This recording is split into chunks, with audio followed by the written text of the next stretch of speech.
neon hum of belonging. Nova sat on a stack of taped-up cardboard boxes, the only furniture in her new studio apartment.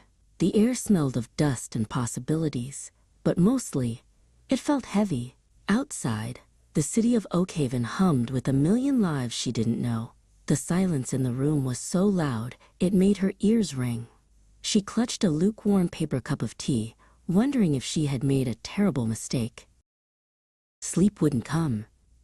Every floorboard creak sounded like a footstep, and the neon sign from the laundromat across the street flickered a rhythmic, ghostly pink against her walls. Nova felt like a tiny, drifting satellite, disconnected from the world. She pulled her blanket tighter, listening to the muffled sirens and the steady rhythm of the rain, realizing that for the first time in her life, she was truly, terrifyingly alone. The next morning, the sun was hidden behind a thick veil of gray. Nova ventured out, her boots splashing through puddles that reflected the indigo and violet signs of the downtown district. She saw a girl at a bus stop holding a flyer for a local gallery. Nova took a deep breath, her heart hammering against her ribs. "Excuse me," she stammered. "Is that gallery nearby?" The girl looked up, startled, and gave a curt nod before turning back to her phone. The connection snapped before it could even form. For days, Nova moved through the city like a ghost.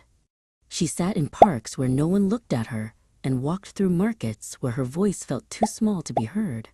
She began to think that perhaps she was invisible, a glitch in the city's busy code. She spent her evenings pressed against her window, watching the lights of other people's lives, the dinners, the arguments, the laughter, all happening behind glass she couldn't break. On a Tuesday evening, the rain turned into a torrential downpour. Seeking shelter, Nova ducked under a navy blue awning. A warm, golden light spilled out from a shop window, cutting through the blue-tinted gloom of the street. Above the door, a sign read, "The Blue Note," in soft, cursive neon. The scent of roasted beans and old paper drifted out as someone exited, and without thinking, Nova stepped inside. The cafe was a sanctuary of lo-fi beats and the rhythmic hiss of a milk steamer. Nova approached the counter, feeling the sudden urge to bolt. But the barista, a young man with a calm smile, looked up before she could turn away. "Rough night for a walk?" he asked, his voice steady and kind. Nova managed a small smile. "I'm still finding my way around," she admitted. He nodded as if he understood perfectly and began to craft a drink.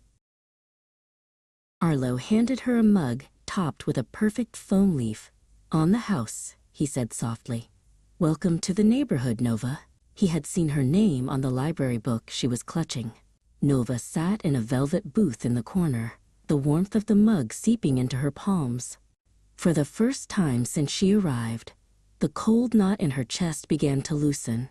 She pulled out a sketchbook and began to draw the steam rising from her cup.